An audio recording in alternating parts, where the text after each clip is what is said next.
فہیم صدیقی صاحب یہ بتائیں کہ انڈین مووی کا ٹریلر یقیناً آپ نے دیکھا ہوگا، اور اس انڈین مووی کے ٹریلر میں جو کہانی بیان کی گئی ہے ان تمام حقیقی کرداروں کے ساتھ، کیا وہ کہانی ٹھیک ہے؟ آپ اس سے کتنا اختلاف رکھتے ہیں جو ٹریلر میں سب کچھ دکھایا گیا؟ کیا واقعی لیاری گینگ وار کو حقیقی طور پر پیش کیا گیا اور کہانی کے ساتھ انصاف کیا گیا ہے؟ دیکھیں، ٹریلر سے تو یہ اندازہ نہیں ہو رہا کہ کیا انصاف فلم میں کیا گیا ہے نہیں کیا گیا ہے، لیکن ایک بات میں بالکل اس پہ جو ہوں سہمت ہوں ان سے کہ جناب ان کے پاس اب آئیڈیاز ختم ہو چکے ہیں بالی ووڈ کے پاس۔ جو کراچی کا جو لوکل ڈان ہے وہ اب بالی ووڈ کی ایک طرح سے جان بنا ہوا نظر آ رہا ہے ہمیں۔ لوکل ڈان، میں یہ نہیں کہتا کہ جناب کوئی پورے شہر کا کوئی ڈان تھا یا کوئی بہت بڑا نام تھا، ایک لوکل ڈان جو ہے انہوں نے اسے جو اپنی اسٹوری میں اس طرح سے لیا ہے جیسے وہ کوئی بہت بڑی بات ہے۔ ٹھیک ہے، کوئی بات نہیں، آپ نے اس طرح سے کرنا ہے، لیکن جو اس کے پیچھے ان کی سوچ ہے جو ہمیشہ سے ہمیں نظر آتی ہے یہ انڈین فلم سازوں کی خاص طور پہ، کہ پاکستان کے اوپر وہ گند اچھالنے کا کوئی موقع ہاتھ سے نہیں جانے دیتے۔ یہ آدتیہ دھار صاحب جو ہیں، جو انہوں نے یہ فلم بنائی ہے، یہ دھرندھر جو ہے، اس سے پہلے ان کی 2 فلمیں آ چکی ہیں۔ ایک انہوں نے فلم جو ہے وہ اڑی کے واقعے کے بعد جو ہے اڑی دا سرجیکل اسٹرائک بنائی تھی، اس میں بھی پاکستان کے اوپر گند اچھالا تھا۔ اس کے بعد کشمیر کے موضوع کے اوپر وہ جو آرٹیکل 370 ہے شاید، وہ اس نام سے انہوں نے فلم بنائی تھی، اس میں بھی انہوں نے یہی پاکستان کے اوپر گند اچھالا تھا۔ اب یہ جو تیسری مووی ہے، اچھا جو پچھلی دونوں موویز ہیں ان میں یہ دونوں لکھی انہوں نے تھی اور ایک انہوں نے پروڈیوس بھی کی تھی۔ یہ جو دھرندھر آ رہی ہے یہ آدتیہ دھر نے لکھی بھی ہے، وہ پروڈیوس بھی اسے کر رہے ہیں، وہ ڈائریکٹ بھی انہوں نے کی ہے۔ تو آدتیہ دھر کا یہ تو ایک طرح کا بیک گراؤنڈ سمجھ لیجئے ہے۔ اب وہ اس میں جو ہے وہ کتنا گند اچھالتے ہیں اب یہ دیکھنا پڑے گا، لیکن مجھے اس بات پہ کوئی حیرت نہیں ہوگی، کوئی تعجب نہیں ہوگا اگر مجھے اس فلم میں یہ نظر آئے کہ وہ یہ دکھا دیں کہ جناب عبد الرحمن ڈکیت جو ہے وہ بی ایل اے کے لیے کام کرتا تھا، یا پھر ایک اور جو انڈیا ہمیشہ کوشش کرتا ہے کہ پاکستان میں کے اوپر یہ الزام لگاتا ہے کہ جو بامبے انڈر ورلڈ ہے، ڈان ہے، اور جس کے اوپر جو ہے بمبئی بم دھماکوں کا بھی الزام لگتا ہے، داؤد ابراہیم، وہ کراچی میں ہے۔ یہ الزام وہ ہمیشہ لگاتے ہیں، ان کا میڈیا اسے سپورٹ بھی کرتا ہے۔ اور کچھ عرصے سے میں دیکھ رہا ہوں کہ ان کے میڈیا میں عجیب عجیب سی خبروں میں خبر یہ بھی تھی کہ جناب رحمان ڈکیت نے داؤد ابراہیم کے بھائی کو قتل کر دیا۔ یہ ایک فکشن اسٹوری ہے، اور اس فکشن اسٹوری کو مجھے لگتا ہے کہ یہ اس فلم کا حصہ ہوگی،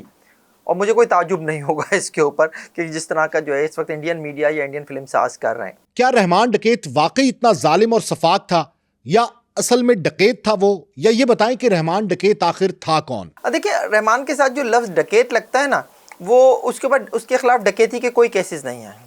وہ ایک نام ایسا بن گیا، اور اس کی وجہ یہ تھی بیسیکلی کہ جو بابو ڈکیت اس علاقے کا ایک بڑا گینگسٹر ہوا کرتا تھا ایک دور کا، اور یہ رحمان ڈکیت سے کے جو باپ تھا اس دور کا بیسیکلی نام تھا، جو بعد میں بھی خیر رحمان کی زندگی میں بھی رہا، اور رحمان کے ہاتھوں ہی اس کا انجام ہوا، رحمان نے ہی اسے قتل بھی کیا۔ لیکن اس کے نام کے ساتھ جب ڈکیت لگتا تھا اور رحمان اس کے خلاف کھڑا ہوا تھا، تو اس کے بعد رحمان کے نام کے ساتھ بھی آٹومیٹکلی لگنے لگا تھا۔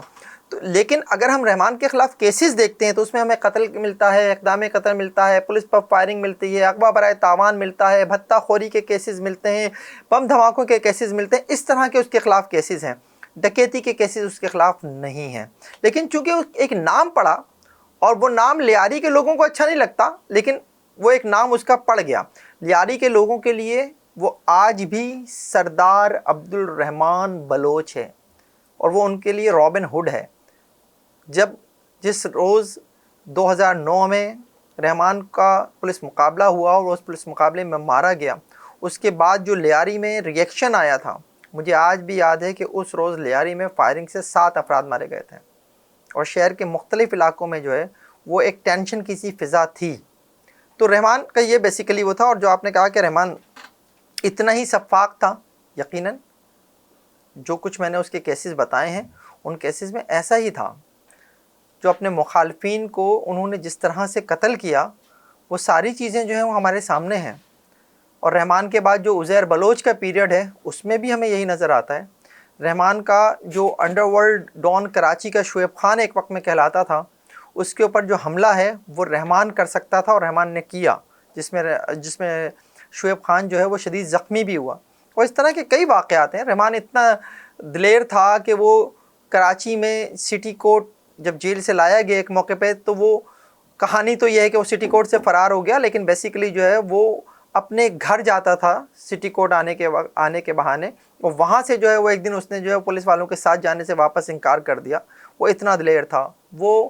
جب چودھری اسلم کی کسٹڈی میں تھا اور اس کی گرفتاری شو نہیں کی گئی تھی، وہ اس وقت جو ہے چودھری اسلم کی کسٹڈی سے جو ہے وہ فرار ہونے میں کامیاب ہو گیا تھا۔ تو واقعی رحمان ڈکیت ایک نام تو تھا۔ اچھا یہ بتائیں کیا یہ فلم حقیقت کے قریب ہے؟ آپ سمجھتے ہیں کہ حقائق سے انصاف کیا گیا ہے بالی ووڈ کی جانب سے؟ تو بڑی محبت بھری کہانی ہے دونوں کی۔ دیکھیں بیسیکلی ہوا کچھ یوں کہ جو یہ 2000 کا ایرا تھا جب پرویز مشرف جو ہیں وہ صدر تھے اور ایم کیو ایم جو ہے ان کی اتحادی جماعت تھی، وہ سندھ میں پاور شیئرنگ کر رہی تھی، تو یہ وہ دور تھا جب سندھ کے وزیر اعلیٰ جو ہیں وہ ارباب غلام رحیم تھے، اور ایم کیو ایم جو ہے اس کے پاس کئی وزارتوں میں سے ایک وزارت اس کے پاس وزارت داخلہ بھی تھی، اور رؤوف صدیقی جو ہیں وہ ایم کیو ایم کے صوبائی وزیر داخلہ تھے۔ اس دور میں جو ہے وہ لیاری میں گینگ وار بہت عروج پر تھی۔ ارشد پپو گینگ اور رحمان ڈکیت کے گینگ کے درمیان جو ہے وہ مسلسل جو ہے ایک وار چل رہی تھی، اور اس میں ہر روز یہ خبر آتی تھی کہ جناب لیاری میں کسی فائرنگ کے واقعے میں 2 لوگ مارے گئے، کبھی کسی دستی بم کے حملے میں جو 4 لوگ مارے گئے۔ اس کے ساتھ ساتھ جو ہے وہ شہر کا جو یہ لیاری کا علاقہ ہے، جو کراچی کے لوگ ہیں وہ تو سمجھتے ہیں، لیکن آپ کے ویورز سارے ملک بھر میں پھیلے ہوئے ہوں گے، ملک سے باہر بھی ہوں گے، ان کو سمجھانے کے لیے میں بتا دوں کہ لیاری ایک ایسی جگہ تھی کہ جس کے ارد گرد جو ہے وہ ایک طرف اولڈ سٹی ایریاز ہیں جس میں تجارتی اور کاروباری مراکز ہیں صدر تک، کھارا در میٹھا تر، دوسری طرف پورٹ ایریا ہے۔ تو جو لیاری تھا اس کے جو یہ گینگسٹرز تھے، جو گینگز تھے، چاہے وہ ارشد پپو کا ہو یا رحمان کا ہو، یہ تجارتی اور کاروباری افراد سے جو کھارا در میٹھا در کے تھے ان سے بھتہ لیا کرتے تھے، وہ تاجر جو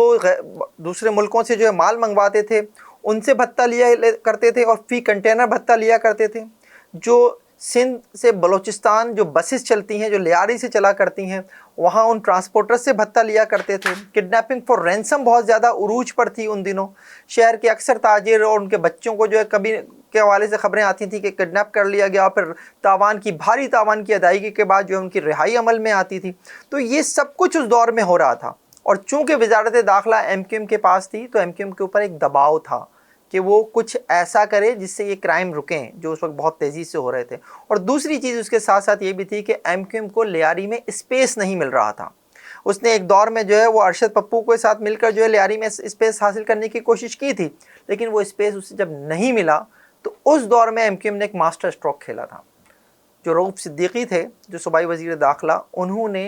لیاری ٹاسک فورس کے نام سے پولیس میں ایک فورس قائم کی، اور اس فورس کا سربراہ بنایا انہوں نے چودھری اسلم کو۔ کیا رحمان ڈکیت نے واقعی انڈر ورلڈ ڈان داؤد ابراہیم کے بھائی کو قتل کیا تھا؟ ایسا بھی مووی میں دکھایا جا سکتا ہے، یہ شبہ ظاہر کیا جا رہا ہے؟ دیکھیں یہ صرف اور صرف کہانی ہے، فکشن ہے، اور بیسیکلی جو ایک انڈیا کی اور انڈین میڈیا کی ہمیشہ سے ایک کوشش ہے کہ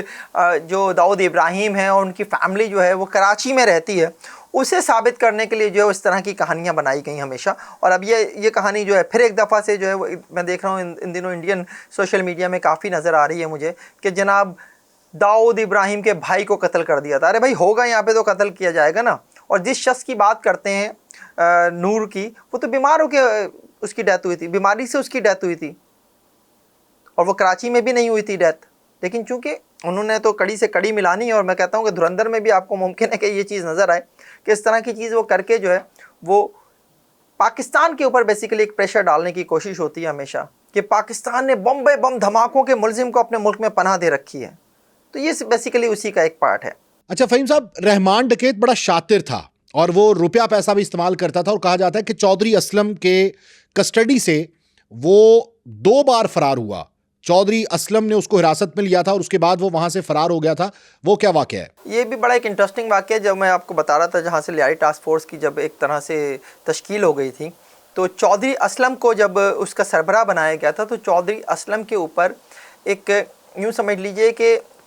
جو کراچی آپریشن ایک دور میں رہا ہے، اس کراچی آپریشن کے دوران چودھری اسلم پر یہ الزامات لگتے رہے تھے کہ وہ اس نے ایم کیو ایم کے کئی کارکنوں کو، درجنوں کارکنوں کو مبینہ اور جعلی پولیس مقابلوں میں اس نے قتل کیا۔